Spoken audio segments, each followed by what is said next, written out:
नमस्कार साथियों, मैं आपका भाई ऋतिक स्वागत करता हूं आप सभी का एग्रीकल्चर ऑन नॉलेज में।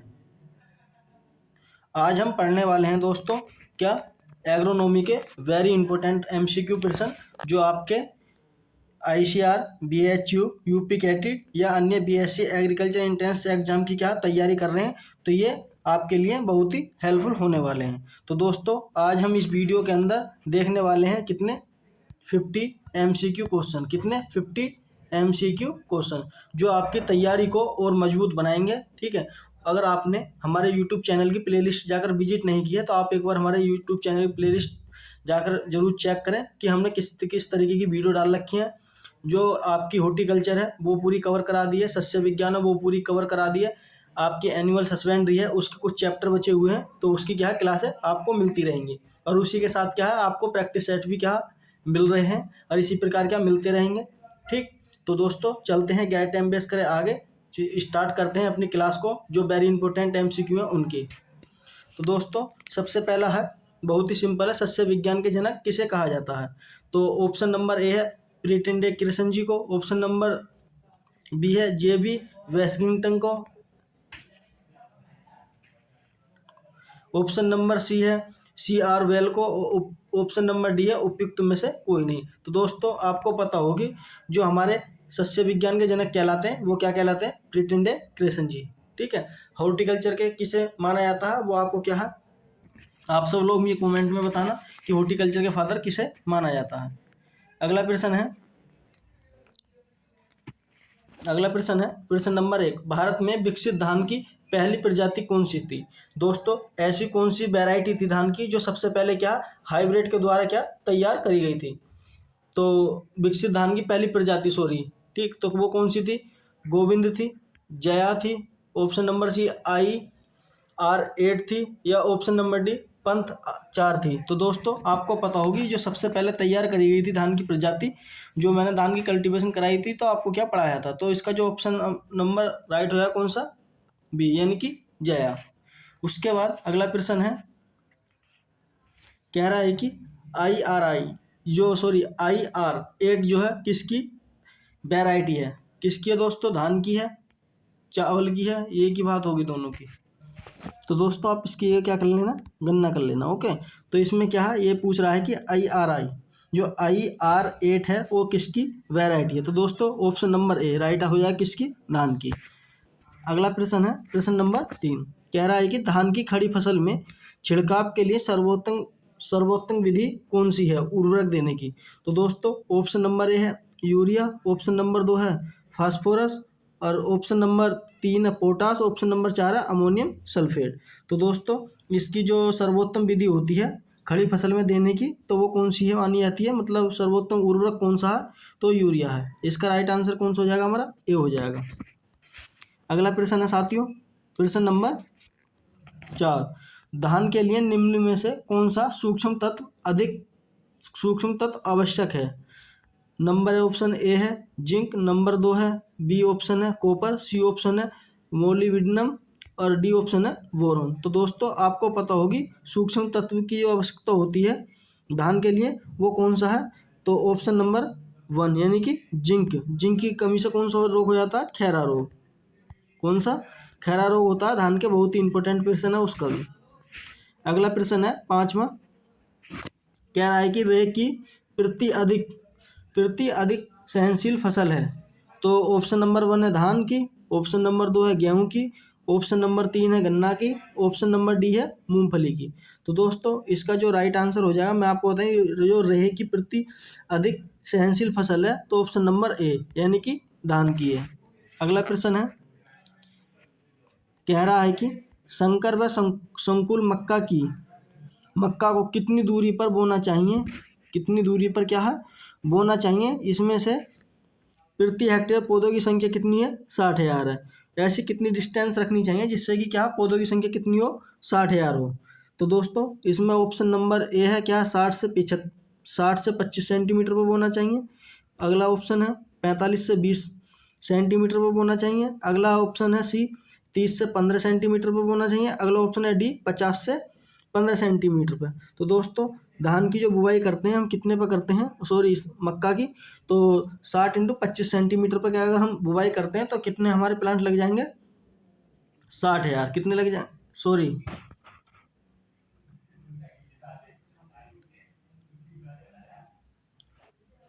कितने लग जाएंगे, 60,000 प्लांट लगेंगे। ठीक है, अगला प्रश्न है 7वां। कह रहा है कि कंचन मक्का की जाती है, जो कंचन मक्का है वो किस प्रकार की जाती है दोस्तों, बेलनाकार की है या अंडाकार की है या गोलाकार की है या उपयुक्त में से कोई नहीं। तो दोस्तों इसका जो राइट आंसर हो जाएगा आपका ऑप्शन नंबर ए, यानी कि बेलनाकार की क्या होती है, कौन सी, कंचन मक्का की वैरायटी। अगला प्रश्न है 9वां। कह रहा है कि मक्का में खरपतवार नियंत्रण के लिए किस खरपतवार नाशी का प्रयोग करते हैं। जब क्या मक्का की हम क्या बुआई करते हैं अपने खेत में, तो उसमें जो घास जमती है, इनके बीड जमते हैं, खरपतवार जमते हैं, उनके नियंत्रण के लिए कौन सी जो हर्बिसाइड है यूज करते हैं। तो ऑप्शन नंबर ए है हमारा क्या, सीमाजीन। ऑप्शन नंबर 3 है क्या, ट्यूब्यूनिल। ऑप्शन नंबर 3 है हमारा मैचेटी। ऑप्शन नंबर डी है हमारा स्टेमो 45। तो दोस्तों इसका जो राइट आंसर हो जाएगा मैं आपको बता दूं, सीमाजीन, यानी कि ऑप्शन नंबर क्या हो जाएगा हमारा ए, राइट आंसर हो जाएगा। अगला प्रश्न है 9वां प्रश्न। क्या कह रहा है कि मक्के की गैरुई रोधक जाती है, तो कैसी जाती है, ज्वार है, गैरुआ रोग लगता है उसमें। ऑप्शन नंबर बी है नवीन है। ऑप्शन नंबर सी है विक्रम है। ऑप्शन नंबर डी है श्वेता है। तो दोस्तों इसकी जो मक्का की जो गैरुए रोधक जाती है वो कौन सी है, तो ऑप्शन नंबर ए, यानी कि ज्वार हो जाएगी, ज्वार जो है। उसके बाद अगला प्रश्न है प्रश्न नंबर 10। रबी मक्का में रबी मक्का के लिए सर्वोत्तम संकुलन जाती है। अगर आप रबी सीजन में क्या है मक्का को बोते हैं तो वो कौन सी बेस्ट वैरायटी है। तो ऑप्शन नंबर 10 का क्या है हमारा, पहला विक्रम, ठीक है। उसके बाद क्या है किसान। उसके बाद क्या, आप इसकी जगह क्या कर लेना, मंजरी, क्या करना है, मंजरी। ठीक, देखो दोस्तों प्रिंट क्या है, टाइप करते टाइम क्या थोड़ा आगे पीछे हो जाता क्योंकि बहुत टाइम लगता तो इस वजह से। तो इसका जो राइट आंसर हो जाएगा आपका दोस्तों मंजरी हो जाएगा। ओके, अगला प्रश्न है 11। देश के देसी कपास में गुणसूत्रों की संख्या कितनी होती है, जबकि अमेरिकन कपास में 26 होती है, यानी कि देसी कपास में गुणसूत्रों की संख्या कितनी होती है। उसकी बात करा अमेरिकन कपास में कितने पाए जाते हैं, 26 गुणसूत्र, यानी क्रोमोसोम नंबर की संख्या कितनी होती है, 26। तो इसका ऑप्शन नंबर क्या हो जाएगा हमारा 13 सी, यानी कि राइट आंसर का क्या हो जाएगा पहला, यानी कि ए राइट आंसर हो जाएगा। अगला प्रश्न है 12। कह रहा है कि बुलवी भूमि को विशिष्ट ऊष्मा होती है, कितनी होती है उसकी, 0.1969 कर लेना। उसके बाद ऑप्शन नंबर बी है 191669, या ऑप्शन नंबर सी है 0.6190, या ऑप्शन नंबर डी है 0.6917। तो दोस्तों इसका जो राइट आंसर हो जाएगा आपका क्या हो जाएगा पहला, यानी कि ऑप्शन नंबर ए 0.1969। ठीक है, इसकी जगह 7 की जगह आप क्या 9 कर लेना। अगला प्रश्न है 13। 13 क्या कह रहा है, अमेरिका कपास के तने का रंग क्या होता है, जबकि देसी कपास के तने का रंग कैसा होता, हरा होता है। तो इसमें पूछ रहा है अमेरिका के कपास का तना होता है उसका रंग कैसा होता है, लाल होता है, पीला होता है, हरा होता है या सफ़ेद होता है। तो दोस्तों इसका जो राइट आंसर हो जाएगा आपको मैं बता दूँ कौन सा हो जाएगा, ऑप्शन नंबर ए राइट आंसर हो जाएगा, यानी कि लाल होता है। अगला प्रश्न है 14 का, देसी कपास में के जो गूलर का क्या रंग होता है, जबकि अमेरिकन कपास के गूलर का रंग, ठीक है। उससे पहले क्या पूछा, तने का रंग, अब उसके क्या जो गूलर लगता है उस पर जिससे क्या हमें रुई प्राप्त होती है, ठीक है। तो उसका रंग कैसा होता है, हरा होता है, काला होता है, लाल होता है या सफ़ेद होता है। तो दोस्तों उसके जो ऊपर गूलर पाए जाते हैं वो किस रंग के होते हैं, उसके बारे में क्या बात, तो ऑप्शन नंबर इसका ये राइट आंसर हो जाएगा, नहीं क्या हरे होते हैं वो। उसके बाद अगला प्रश्न है 15। 15 कह रहा है कि अमेरिकन कपास में रेशे की लंबाई देसी कपास की अपेक्षा होती है, क्या होती है, कम होती है, option number 1। Option number B क्या है, अधिक होती है। ऑप्शन नंबर सी क्या होती है, बराबर होती है। ऑप्शन नंबर डी उपयुक्त में उपयुक्त सभी। तो दोस्तों अमेरिकन कपास की रेशे की देसी कपास की अपेक्षा कितनी होती है, तो मैं आपको बता दूं कितनी होती है, अधिक होती है। Option number B right answer हो जाएगा। अगला प्रश्न है 16, सूखने पर चिकनी मिट्टी में दरारें का पड़ना क्या कहलाता है। दोस्तों जब क्या है मिट्टी सूख जाती है उसके अंदर क्या है दरारें पड़ने लगती हैं तो उसे क्या कहते हैं, तो उसे क्या कहते हैं, इसकी जगह आप क्या कर लेना,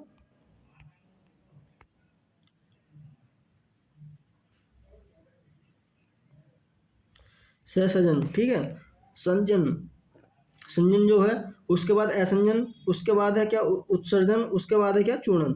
तो दोस्तों इसका जो राइट आंसर हो जाएगा आपका पहला होगा यानी कि सहसंजन। उसके बाद अगला प्रश्न है 17, 17 क्या कह रहा है, अगर दोस्तों आपको वीडियो पसंद आई हो तो आप इस वीडियो को लाइक करके जरूर जाएं, ठीक है, और अपना क्या है स्कोर कमेंट में जरूर बता के जाएं लास्ट में आपने कितने प्रश्न इसमें से सही करे। तो दोस्तों इससे क्या होगा, अगर आप ज़्यादा से कमेंट करोगे, ठीक है, तो आपके क्या है मैं अगली वीडियो में आपका क्या नाम लूँगा कि हाँ उसने इतने कमेंट इतने प्रश्न ठीक करे थे, ठीक है। तो इसलिए आप क्या इस वीडियो के अंदर ज़्यादा से ज़्यादा कमेंट करें और मुझे बताएं आपने कैसे ने प्रश्न ठीक करें। अगला प्रश्न है 17, मूंगफली का छिलका बना होता है। दोस्तों जो मूंगफली का छिलका होता है वो किसका बना हुआ होता है, कैल्शियम का बना हुआ होता है, नाइट्रोजन का बना हुआ होता है, पोटेशियम का या सल्फर का। दोस्तों जो मूंगफली का छिलका होता है ऑप्शन नंबर ए यानी कि कैल्शियम का बना हुआ होता है। अगला प्रश्न है 18, कह रहा है कि मूंगफली की फैलने वाली जातियाँ की दूरी कितने रखते हैं, 45 to 15 सेंटीमीटर, जबकि गुच्छे वाली जातियों की दूरी क्या है हमें कितनी रखनी चाहिए। तो ऑप्शन नंबर ए है इसका 30 से 15 सेंटीमीटर, ऑप्शन नंबर बी है 60 से 30 सेंटीमीटर, ऑप्शन नंबर सी है 45 से 60 सेंटीमीटर, ऑप्शन नंबर बी है क्या हमारा 60 से 45 सेंटीमीटर। तो दोस्तों इसका जो राइट आंसर हो जाएगा मैं आपको बता दूं कितनी रखते हैं हम, 30 से 15 सेंटीमीटर पर।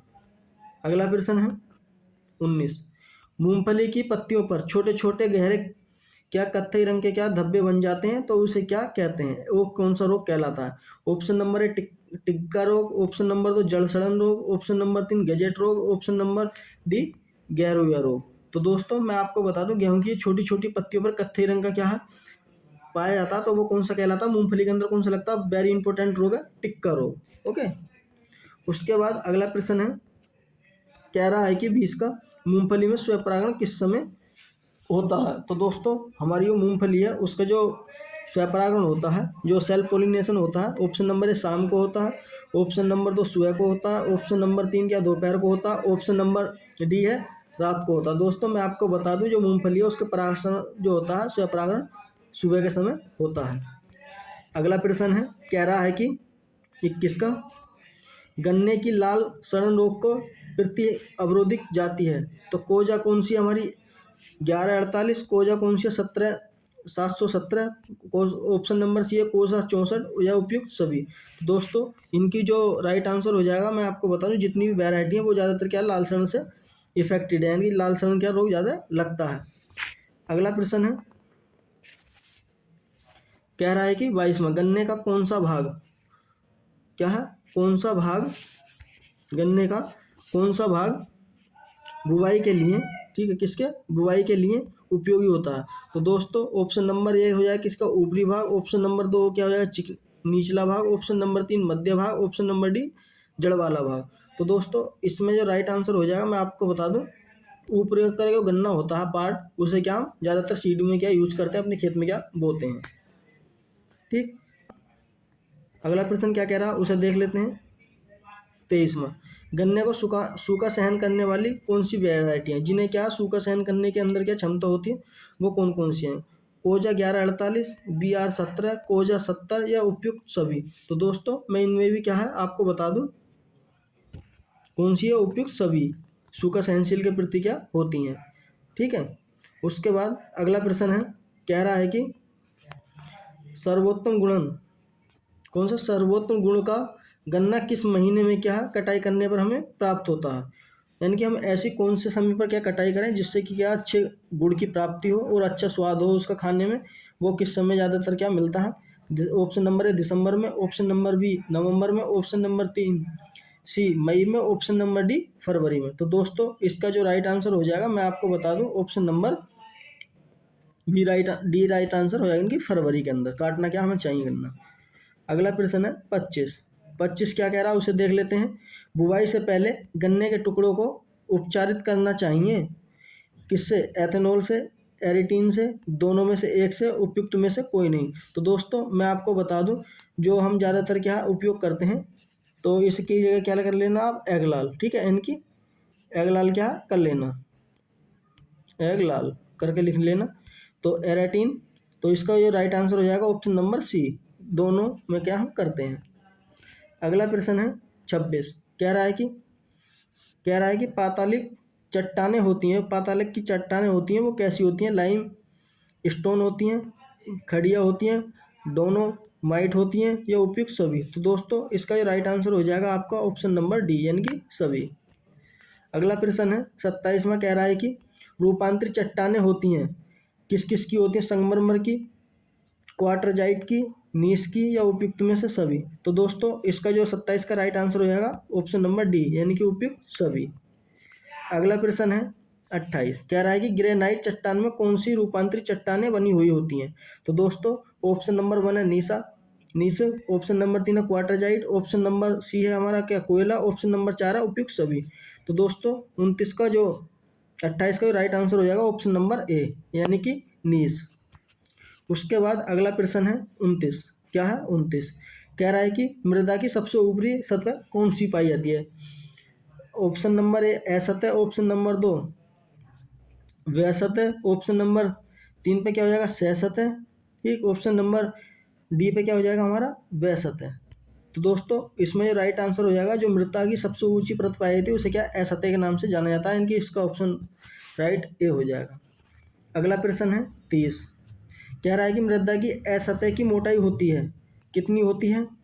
2.5 से लेकर 50 सेंटीमीटर तक, 25 सेंटीमीटर तक, 2.2 सेंटीमीटर तक, या उपयुक्त में से कोई नहीं? तो दोस्तों इस प्रश्न नंबर 30 का कौन सा हो जाएगा? ऑप्शन नंबर ए, यानी कि 2.5 से 50 सेंटीमीटर तक। उसके बाद अगला प्रश्न है 31, कह रहा है कि मृदा के पृथक सोर्स का मुख्य साधन जिस पर मृदा क्या निर्मित होती है? ऑप्शन नंबर ए क्या होता है? खनिज, ऑप्शन नंबर बी क्या होता है? उर्वरक, ऑप्शन नंबर 3 है हमारा, ऑप्शन नंबर सी है हमारा चट्टानें, ऑप्शन नंबर डी है हमारा उपयुक्त में से कोई नहीं। तो दोस्तों इसका जो राइट आंसर हो जाएगा आपका सी, यानी कि चट्टानें।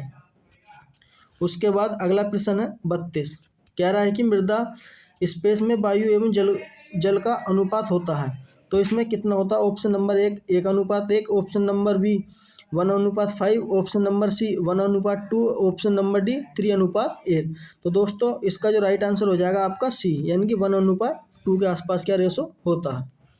अगला प्रश्न है 33, पौधों की जड़ों द्वारा उपयोग किए जाने वाला जल कौन सा होता है? तो कैपिलरी जल होता है option number A, option number B गुरुत्वीय जल होता है, ऑप्शन नंबर 3 हाइड्रोस्कोपिक जल होता है, ऑप्शन नंबर डी उत्सर्जित अंग होता है। तो दोस्तों जो हमारी पौधे क्या है जल का अवशोषण करती हैं वो कैसा होता है? कैपिलरी, ऑप्शन नंबर ए राइट आंसर हो जाएगा। अगला प्रश्न है 34, कह रहा है कि मृदा जीवाणु मिट्टी में कितनी गहराई तक क्या पाए जाते हैं, यानी कि मिट्टी के अंदर कितने गहराई तक क्या पाए जाते हैं जीवाणु? कितने? 25 से 30 सेंटीमीटर तक, 80 सेंटीमीटर तक, 200 सेंटीमीटर तक, या 360 से 400 सेंटीमीटर तक? तो दोस्तों इसका जो राइट आंसर हो जाएगा मैं आपको बता दूं ऑप्शन नंबर ए राइट आंसर हो जाएगा। अगला प्रश्न है 35, मृदा जीवाणुओं की सक्रियता के लिए उपयुक्त तापमान है, कौन सा है? कितना होना चाहिए? 35 से 38 डिग्री सेंटीग्रेड ऑप्शन नंबर है, ऑप्शन नंबर बी है 0 से 5 degree centigrade, option number C है 45 से 52 सेंटीग्रेड, ऑप्शन नंबर डी है 49 से 57 डिग्री सेंटीग्रेड। तो दोस्तों इसका राइट आंसर हो जाएगा आपका ए, यानी कि 35 से 38 सेंटीग्रेड। उसके बाद अगला प्रश्न है कौन सा 36, यानी कि डेजर्ट मृदाएं कहाँ पाई जाती हैं? जो डेजर्ट मृदाएं होती हैं वो कहाँ मृदाएं होती हैं? डिजार्ट वाली मृदा होती हैं वो कैसी होती हैं? अम्लीय होती हैं, उदासीन होती हैं, option number B, option number D क्षारीय होती हैं, ऑप्शन नंबर डी ऊसर होती हैं। दोस्तों जो डिजास्टर की मृदा होती हैं वो कैसी होती हैं? तो इसका ऑप्शन नंबर ए राइट आंसर हो जाएगा, इनकी अम्लीय होती हैं। अगला प्रश्न है 37, मोटी रेत के कणों का व्यास कितना होता है? जो मोटी रेत है उसके कणों का कितना व्यास होता है? 2.0 से लेकर 0.22 mm, या 0.22 से लेकर 0.0 mm, या ऑप्शन नंबर सी है 0.02 से 0.002 mm, जो ऑप्शन नंबर डी है हमारा कौन सा 0.00 mm से कम। तो दोस्तों इसका जो राइट आंसर हो जाएगा आपका ए हो जाएगा। कौन सा हो जाएगा? ए, यानी कि 2 से लेकर 0.22 mm तक। अगला प्रश्न है कौन सा? 38। कौन सा है? 38 प्रश्न है। क्या कह रहा है उसे देखते हैं। चिकनी मिट्टी के जल धारण क्षमता बलुई मिट्टी की अपेक्षा होती है। तो दोस्तों ऑप्शन नंबर ए अधिक होती है, ऑप्शन नंबर बी बराबर होती है, ऑप्शन नंबर सी कम होती है, ऑप्शन नंबर डी बिल्कुल नहीं होती। तो दोस्तों इसका जो 38 का जो राइट आंसर हो जाएगा आपका ए, यानी कि अधिक होती है। अगला प्रश्न है 39, कह रहा है कि रेतीली मृदाओं में संपूर्ण रंध्रकाश होते हैं। तो ऑप्शन नंबर ए कम होते हैं, ऑप्शन नंबर बी है अधिक होते हैं, ऑप्शन नंबर डी है बिल्कुल नहीं होते, ऑप्शन नंबर डी है थोड़े से होते हैं। तो दोस्तों इसका जो राइट आंसर हो जाएगा कौन सा हो जाएगा? ए, यानी कि ऑप्शन नंबर ए राइट आंसर हो जाएगा। उसके बाद अगला प्रश्न है 40, भारी मिट्टियों में सुगठितता तथा सजन होता है, अधिक होता है। Option number A, option number B कम होता है, ऑप्शन नंबर सी बिल्कुल नहीं होता, ऑप्शन नंबर डी सबसे कम होता है। तो ये 40 का राइट आंसर हो जाएगा दोस्तों ऑप्शन नंबर ए, यानी कि अधिक मात्रा में क्या पाया जाता है। अगला प्रश्न है 41, क्षारीय भूमि में क्षार पदार्थ भूमि की किस परत में एकत्र हो जाते हैं? तो दोस्तों ऑप्शन नंबर ए है इसका ऊपरी, ऑप्शन नंबर 2 है निचली, ऑप्शन नंबर 3 है कह नहीं सकते, ऑप्शन नंबर डी है बीच में। तो दोस्तों इसका जो राइट आंसर हो जाएगा 41 का, मैं आपको बता दूं जो हमारी ऊपरी परत होती है उसमें क्या इकट्ठे हो जाते हैं, यानी कि इसका राइट आंसर ए हो जाएगा। उसके बाद अगला प्रश्न है, अगले प्रश्न देखते हैं क्या कह रहा है। कह रहा है कि भूमि में चूना मिलाने से भूमि की जल क्षमता है। ऑप्शन नंबर ए घटती है, ऑप्शन नंबर 2 बढ़ जाती है, ऑप्शन नंबर 3 स्थिर रहती है, ऑप्शन नंबर डी है कोई नहीं। तो दोस्तों जब हम भूमि के में क्या ज़्यादा चूना मिला देते हैं तो उसकी क्या इफेक्ट पड़ता है धरती पर? तो उसके ऑप्शन नंबर डी यानी कि बढ़ जाती है जल धारण क्षमता, क्या ज़्यादा पानी की आवश्यकता होती है। उसके बाद अगला प्रश्न है 43, 1 ग्राम कार्बोहाइड्रेट ऑक्सीकरण होकर ऊर्जा होती है, कितनी होती है? 3.1 calorie, option number B 4.1 calorie, option number C है 7 kilo calorie, option number D है 18 किलो कैलोरी। तो दोस्तों इसका जो राइट आंसर हो जाएगा आपका option number B right answer हो जाएगा। उसके बाद दोस्तों 44वां प्रश्न है। कह रहा है कि अगर बीज के राइजोम कल्चर से उपचारित किया जाए तो किस तत्व में वृद्धि होगी? जब हम क्या अपने बीज को उपचारित करके बोएंगे तो किस तत्व की क्या वृद्धि होगी? ऑप्शन नंबर ए फास्फोरस की, ऑप्शन नंबर बी नाइट्रोजन की, ऑप्शन नंबर सी पोटाश की, ऑप्शन नंबर डी लोहा की। तो दोस्तों इसका जो राइट आंसर हो जाएगा आपका बी नाइट्रोजन की। उसके बाद अगला प्रश्न है 45, कह रहा है कि पोषक तत्वों का सबसे अधिक हास्य होता है। तो दोस्तों ऑप्शन नंबर ए क्या हो जाएगा? लीचिंग, ऑप्शन नंबर 2 इसका क्या होगा? पौधों में, ऑप्शन नंबर 3 हो जाएगा इसका अमोनीकरण में, ऑप्शन नंबर डी हो जाएगा इसका वशीकरण में। तो दोस्तों सबसे ज़्यादा पोषक तत्वों की हास्य होता है, इनकी हानि होती है, तो वो किससे होती है? पौधों से होती है। Option number B right answer हो जाएगा। अगला प्रश्न है कौन सा है हमारा 46, क्या कह रहा है कि आलू राई सहफसलीय कृषि में राई के बीज की दर कितनी होती है प्रति हेक्टेयर?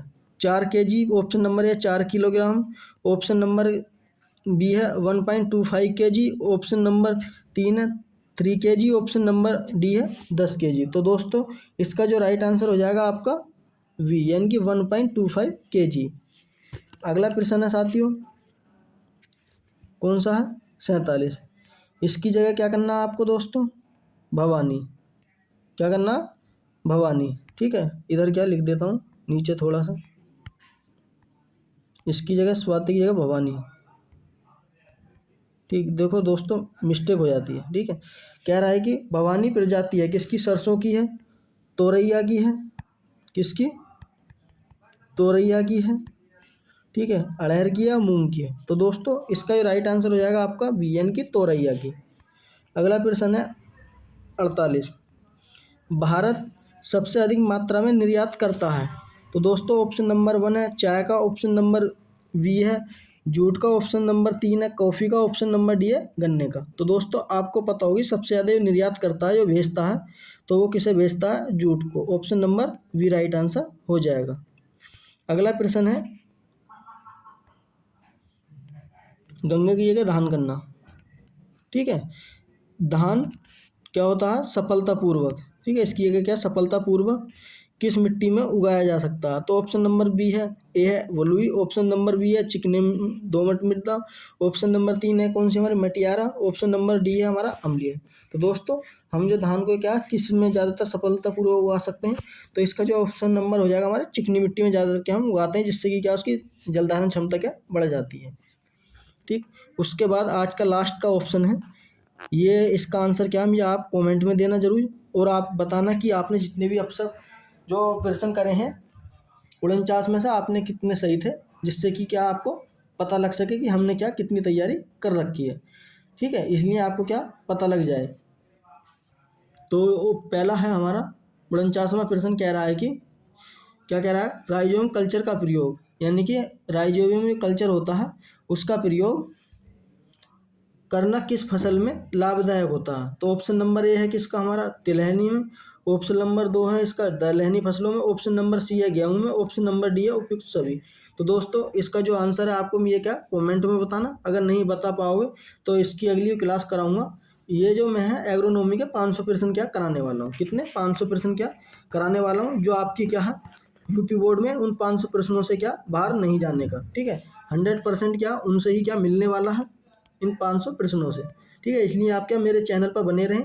अगर आपको नोट्स चाहिए तो इस नंबर पे क्या दिए गए में मैसेज करें, मेरे ग्रुप में क्या ज्वाइन हो सकते हैं और वहाँ से क्या नोट्स पा सकते हैं फ्री ऑफ कॉस्ट। ठीक है, और दोस्तों अगर आपको ये वीडियो पसंद आई हो तो वीडियो को लाइक करें, शेयर करें, चैनल को सब्सक्राइब कर लें, जिससे आने वाली हर एक वीडियो का नोटिफिकेशन क्या आप तक पहुँच जाए, क्योंकि हम इसी प्रकार की इन्फॉर्मेटिव वीडियो क्या डालते रहते हैं किसी भी एग्जाम से पर्पस रिलेटेड। तो थैंक यू दोस्तों, मिलते हैं इसी प्रकार की अगली वीडियो में। तब तक के लिए मैं इजाज़त दें, मस्त रहें, स्वस्थ रहें और अपनी धड़ाके के साथ क्या तैयारी करते रहें। धन्यवाद।